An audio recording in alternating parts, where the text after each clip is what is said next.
오늘은 제가 찾아낸 검색 신호에 대해 소개해 보겠습니다. HTS에 내장되어 있는 모든 검색 신호와 인터넷에 떠다니는 수많은 검색 신호를 모두 실험해 보았습니다. 하지만 마음에 쏙 드는 것은 하나도 없었습니다. 어떤 것은 상승 추세에 적합한 것도 있었고, 다른 어떤 것은 하락 추세에서 반전하는 자리에 적합한 것도 있었습니다. 결론적으로 말씀드리겠습니다. 제가 오늘 소개하는 신호 검색은 반드시 반디 골파기 공중부양과 병행해서 써야 합니다. 이 검색 신호만 가지고 판단하면 안 된다는 뜻입니다. 오늘 시세가 나온 종목들을 가지고 검토해 보겠습니다. 차트로 가보겠습니다. 협진입니다. 검은색 동그라미 신호가 최초 상승 지점을 잘 잡아주고 있습니다. 1차 타점은 반디 골파기 공중부양과 정확히 일치합니다.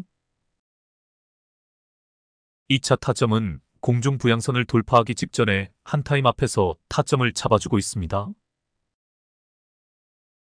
물론 거래량 지표에서 볼벤이 바닥에 붙고 거래량 막대 그래프가 불쑥 솟아오른 지점에서 타점을 잡아야 하지만 이 검색 신호는 그보다 한 타임 앞에서 타점을 잡아주고 있습니다.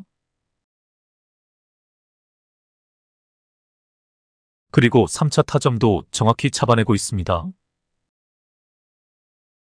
긴 하락 추세 끝에 반디 골파기 공중부양이 나옵니다. 정확한 타점입니다. 거래량이 급증하는 지점에 도지 캔들도 떴습니다. 의심의 여지가 없는 타점입니다. 게다가 오늘 새로 추가한 검은색 동그라미까지 있으니 완벽한 그림이 나온 것입니다. 앞으로 이 검은색 동그라미를 까만 눈동자 혹은 까눈이라고 칭하겠습니다. 사람 눈동자를 닮았기에 그렇게 별명을 붙이겠습니다. 다른 차트로 가보겠습니다. 네페스 아크입니다. 반디 골파기 공중부양에서 1차 타점이 나옵니다.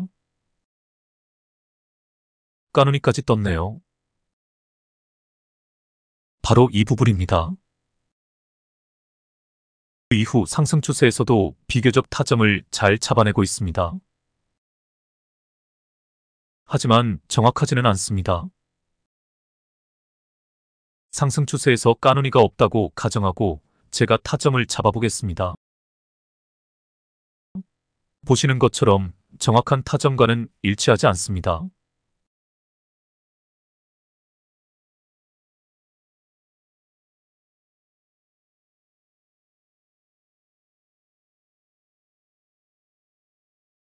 그래서 상승 추세에서는 최적 거래량 기법으로 반등하는 자리를 찾는 것이 훨씬 낫습니다. 정리해보면 이렇습니다. 까누니은 1차 타점을 잡는데 보조적인 수단으로 사용하면 좋습니다. 하지만 상승 추세에서는 그냥 참고 정도로만 활용하시면 좋을 것 같습니다. 다음으로 주목해야 할 타점은 바로 여기입니다. 공중부양선의 골파기를 사용할 수 없는 지점에서 타점을 잘 잡아주고 있습니다. 반디 까누니 이 두 가지를 활용해서 타점을 잡을 수 있는 것입니다. 이런 지점에서 까누니를 유용하게 쓸 수 있을 것 같습니다. 다음 차트로 가보겠습니다. KR 모터스입니다. 이 부분에 주목해 보시길 바랍니다. 공중부양선도 활용할 수 없고 까누니도 없습니다. 순수하게 반디들과 최적 거래량 기법으로 타점을 잡는 수밖에 없습니다. 하지만 이 이후에 상승 추세에서 까누니가 비교적 타점을 잘 잡아주고 있습니다. 제가 표시를 해보겠습니다. 거의 정확하게 매수 타점을 잡아내고 있습니다.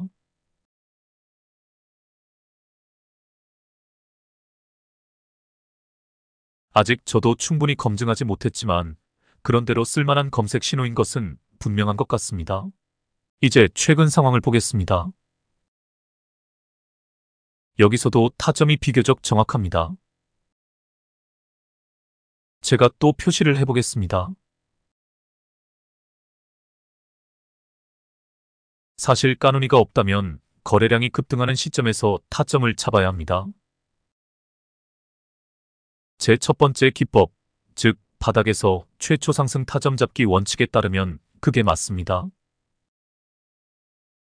하지만 까누니는 미세한 골파기에서 상승을 시작하는 정확한 타점을 미리 잡아내고 있습니다.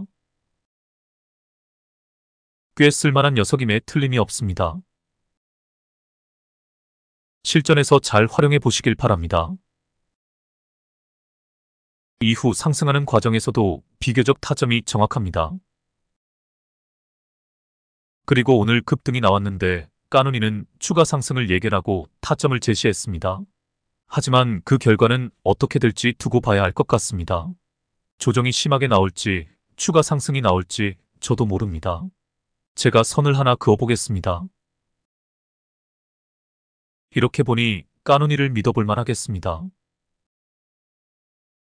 그 이유는 이렇습니다. 첫째, 매물대가 두껍지 않습니다. 둘째, 저항 라인이 조금 위쪽에 형성되어 있네요. 제가 또 선을 그어보겠습니다. 내일 추가 상승을 한다면 까누니에 대한 신뢰도가 더 높아질 것 같습니다. 다음 차트로 가보겠습니다. 나노신 소재입니다. 최근에 반디 골파기 공중부양이 나왔습니다. 까누니가 없다면 볼벤이 바닥에 붙는 지점이 가장 좋은 타점입니다. 이 정도가 되겠네요.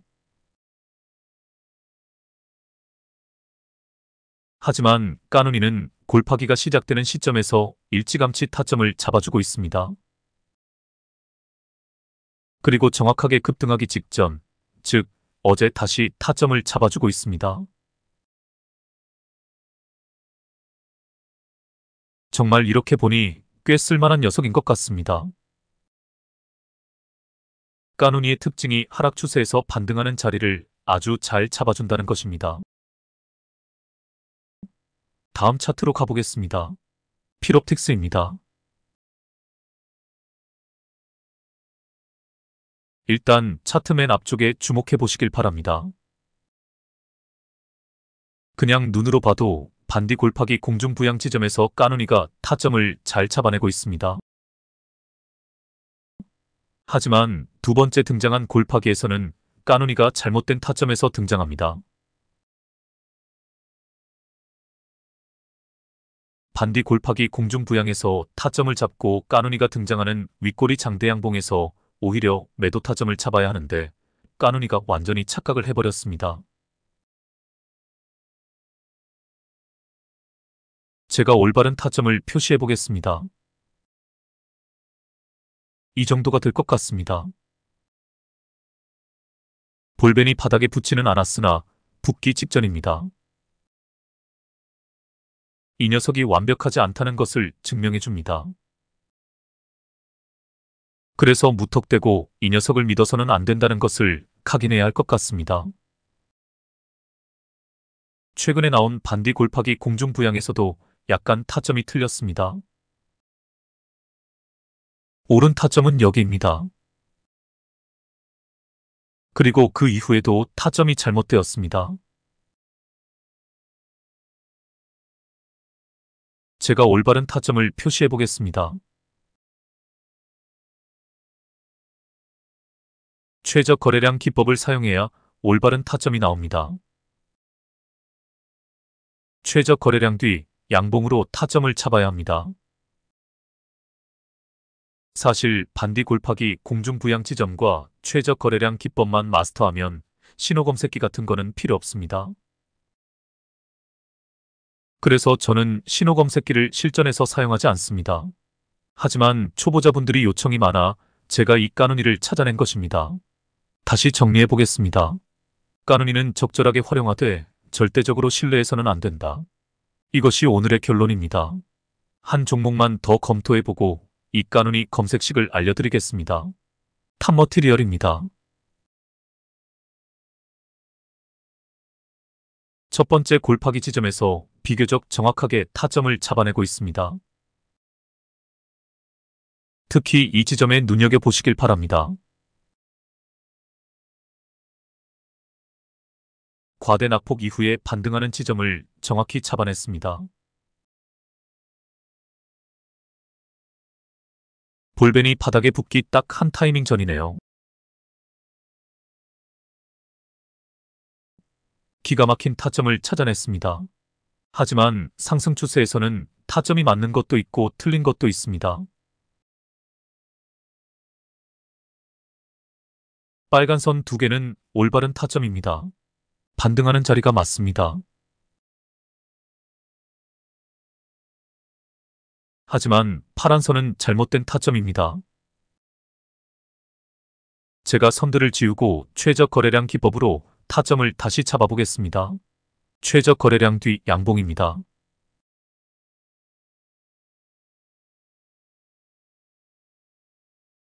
또 타점을 잡아보겠습니다. 역시 최저 거래량 뒤 양봉입니다. 제가 또 선을 하나 그어보겠습니다.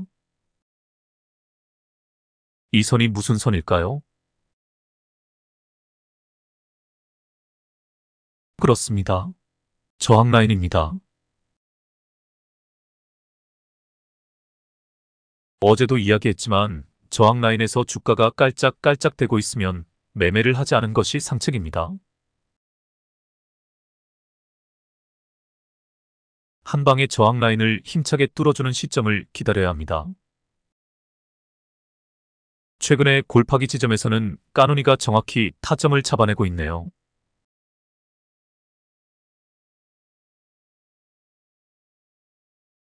그리고 오늘 저항 라인을 힘차게 돌파했습니다. 게다가 까누니 신호가 오늘 떴습니다. 관심 종목에 넣어두시고 이후 상황을 관찰해보면 좋을 것 같습니다. 까누니 수식값은 간단합니다. 바로 이거입니다.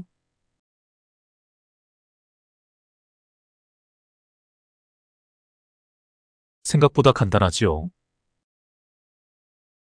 거래량이 일정 수치가 늘면서 가격이 10보다 올라간 지점을 찾아내는 간단한 수식입니다. 즉, 기본 원리는 최저 거래량 기법과 동일합니다. 하지만 앞에서도 설명했듯 반디와 공중 부양선 그리고 최저 거래량 기법과 함께 종합적으로 판단해야 합니다. 단주로 실전에서 충분히 연습해 보시길 바랍니다. 오늘은 이것으로 마치겠습니다. 편한 밤 되시길 바랍니다.